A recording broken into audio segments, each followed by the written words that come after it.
Et si la terre n'avait pas toujours appartenu aux humains?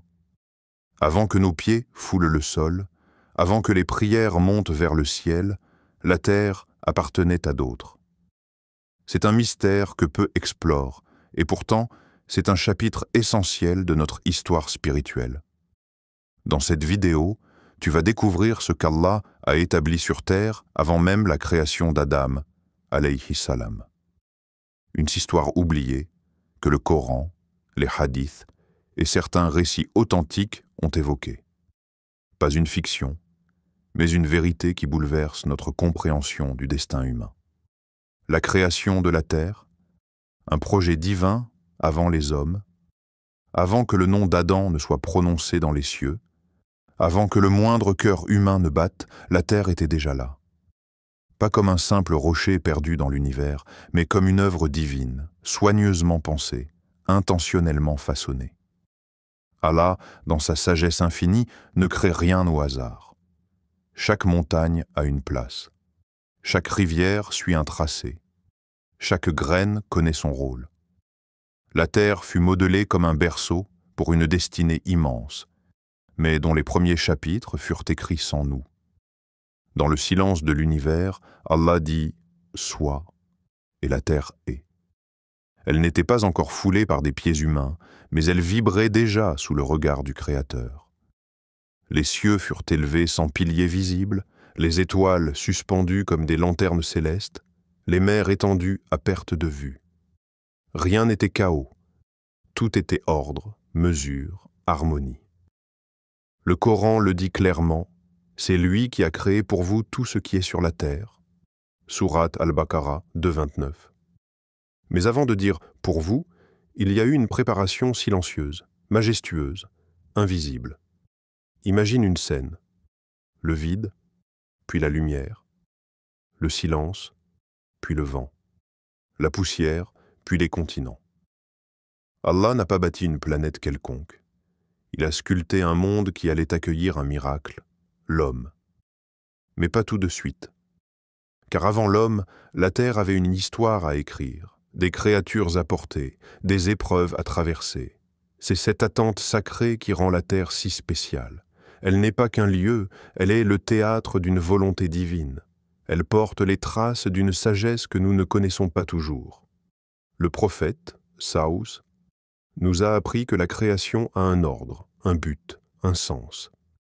Tout commence ici, avec cette terre, où chaque élément témoigne de l'intelligence parfaite d'Allah. La pluie n'est pas un accident. Le feu, l'argile, le vent, tous furent créés avant Adam. Tous ont un rôle dans son arrivée. La terre fut enrichie de ressources, d'animaux, de couleurs, de saveurs, comme si elle attendait un hôte. Allah a préparé quelque chose de grand, et cela devait se voir dans chaque feuille, chaque rocher, chaque aurore. Avant même l'apparition de la moindre prière, la terre était une louange vivante. Elle glorifiait Allah sans langue, sans lèvres, mais avec son existence même.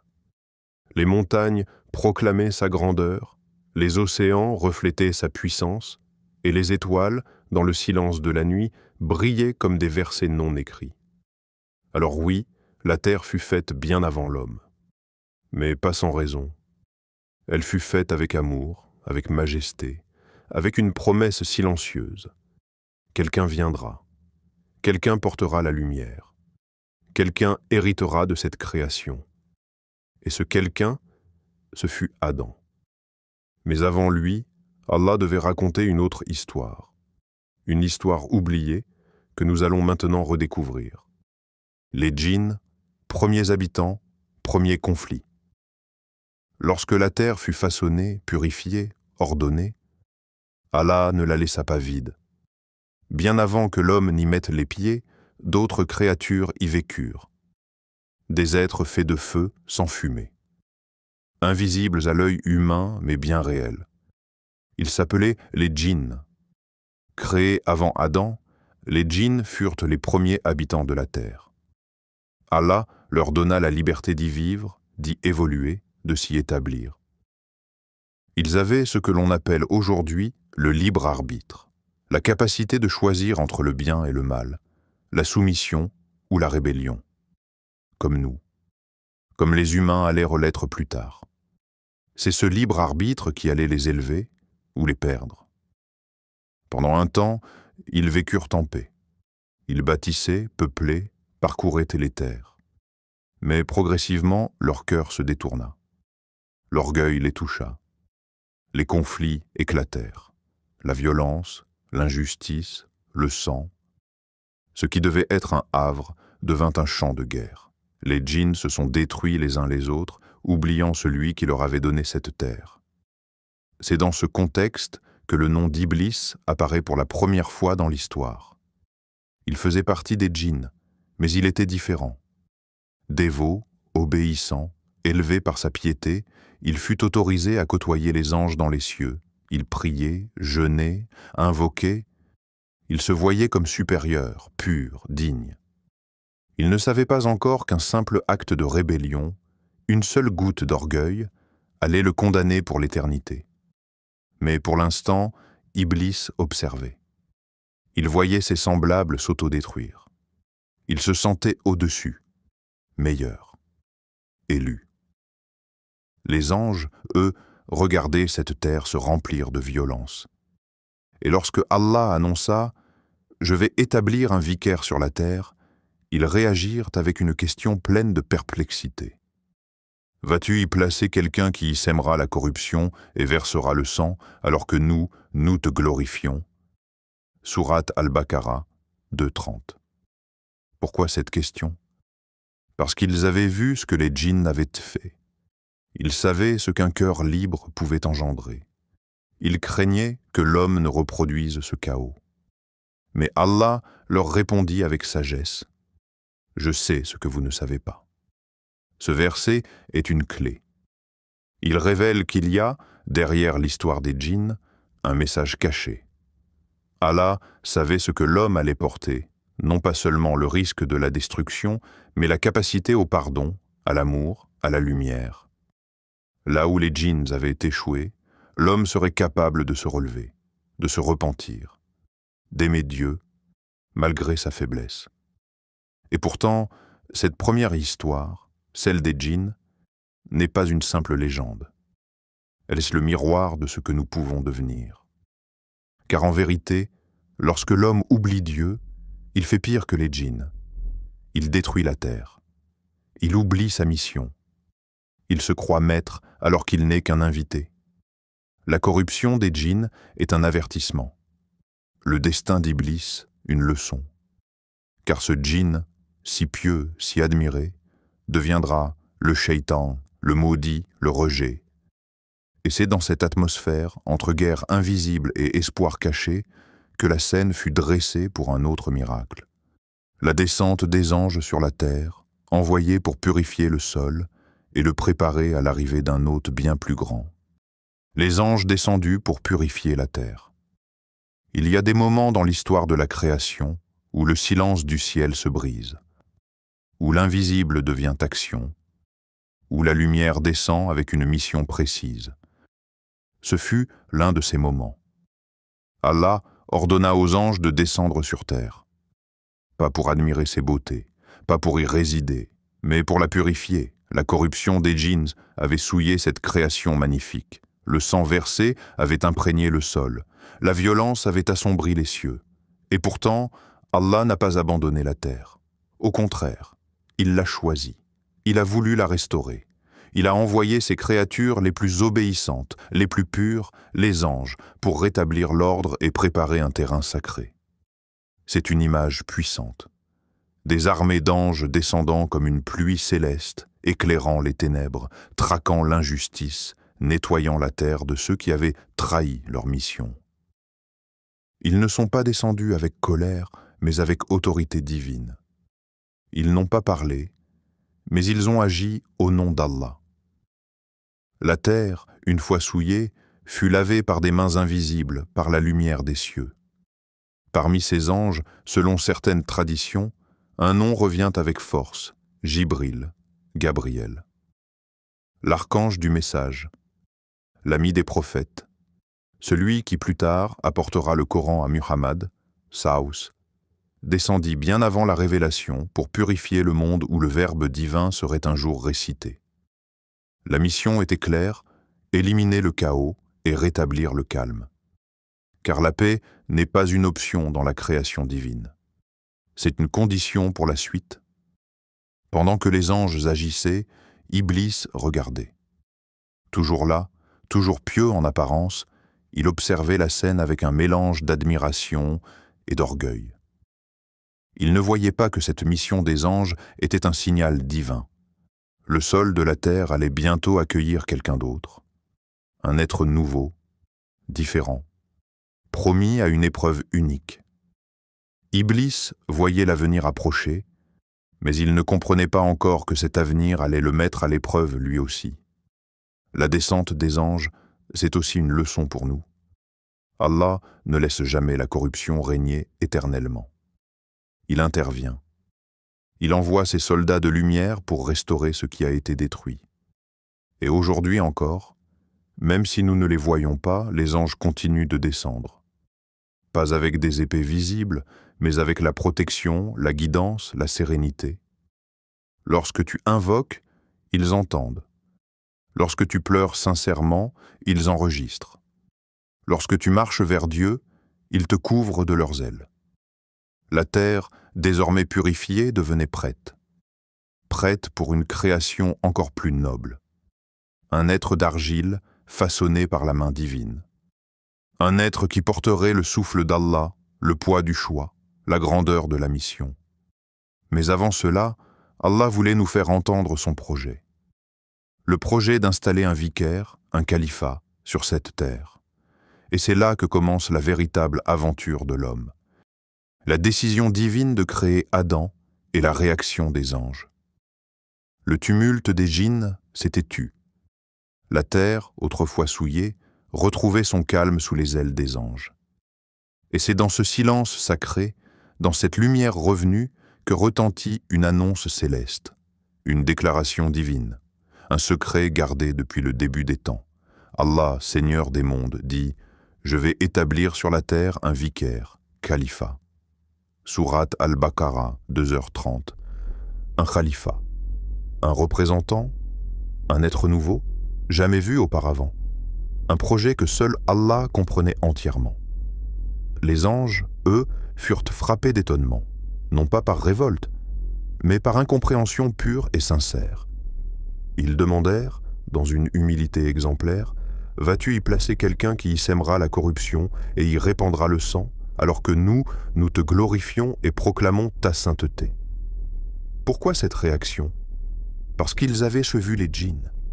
Ils avaient vu ce que le libre arbitre mal utilisé pouvait engendrer.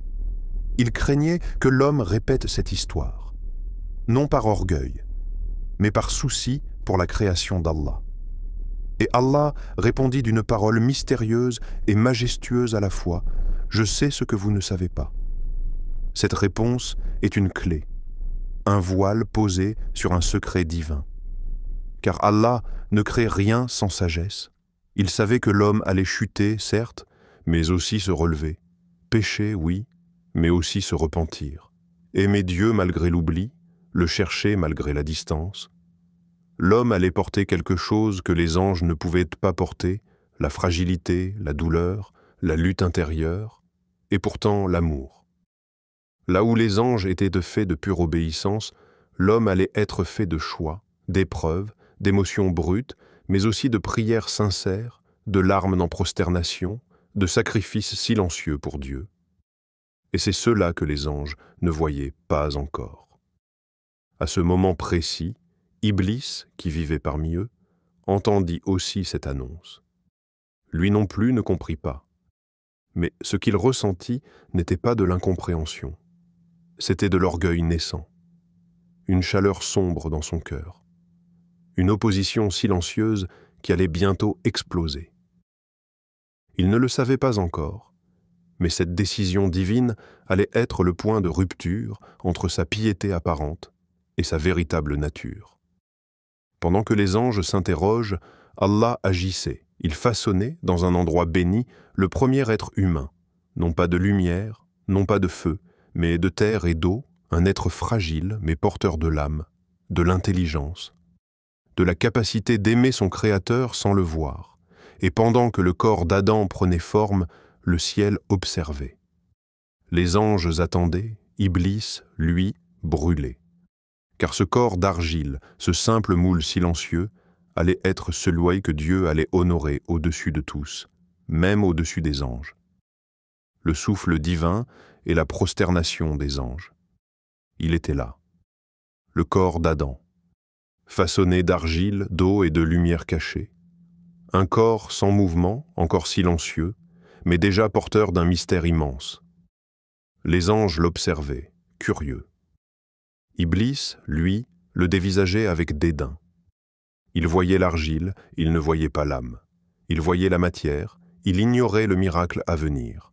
Puis, le moment arriva. Allah insuffla en Adam son esprit. Pas une partie de sa divinité, non, mais un souffle sacré, une étincelle de vie que seul le Créateur peut donner. Et soudain, l'argile bougea, les paupières s'ouvrirent. L'homme prit vie, la lumière coula dans ses veines.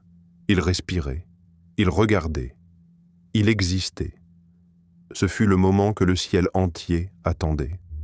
Un instant suspendu. Et Allah dit, prosternez-vous devant Adam. Et là, tous les anges tombèrent à genoux, par obéissance, par respect, par ordre d'Allah. Ce n'était pas une adoration, mais un hommage divin. L'homme était désormais honoré devant toute la création. Il venait de naître et déjà il recevait la prosternation des purs. Tous s'inclinèrent, sauf un, Iblis. Lui resta debout, le regard sombre, le cœur brûlé par l'orgueil. Il refusa. Il ne voulut pas. Il osa même répondre à Allah, « Je suis meilleur que lui. Tu m'as créé de feu et tu l'as créé d'argile. » C'était le début de la chute. Le moment où l'adorateur, le pieux, l'érudit parmi les djinns, révéla son orgueil, sa jalousie, son rejet du plan divin. Allah lui dit alors, « Descends d'ici. Il ne te convient pas d'être orgueilleux en ma présence. » Iblis, désormais maudit, jura de se venger, non pas contre Allah, mais contre Adam, contre nous. Il fait un vœu, égarer l'humanité, la traîner avec lui en enfer, jour et nuit, jusqu'à la fin du monde. Et c'est ainsi que la plus belle des histoires commença. Non pas dans un jardin seulement, mais dans un conflit cosmique entre la lumière et les ténèbres. Entre l'homme et son ennemi éternel. Entre la guidance et la tentation. Un héritage céleste, une mission terrestre. Tu viens d'un souffle divin. Tu es né d'un honneur céleste que même les anges ont reconnu. Tu es l'héritier d'un moment sacré où le ciel s'est incliné devant ton existence. Pas parce que tu es parfait, mais parce qu'en toi, Allah a placé quelque chose de précieux, la capacité de choisir. Choisis de te souvenir, choisis de te relever, choisir de revenir à lui, encore et encore malgré tes fautes. Iblis n'a pas chuté à cause d'un péché, mais à cause de l'orgueil. Adam, lui, a fauté. Il a été trompé, mais il s'est repenti. Et Allah l'a pardonné. Voilà la différence. Et voilà ce que toi aussi tu peux faire, car tu portes l'âme d'Adam, mais aussi l'épreuve d'Iblis. Allah t'a choisi. Il t'a placé sur cette terre pour être un vicaire, un bâtisseur, un protecteur du bien, de la foi, de la vérité. La terre ne t'a pas été donnée pour être oubliée. C'est ton champ de test. Et chaque prosternation que tu fais aujourd'hui est une réponse à celle que les anges ont faite hier. Tu es né d'un souffle. Tu mourras en un souffle. Mais entre les deux, tu as la possibilité d'écrire une vie qui honore ton origine. Ne l'oublie jamais. Tu es un miracle, dans un monde qui cherche à te faire croire que tu es ordinaire.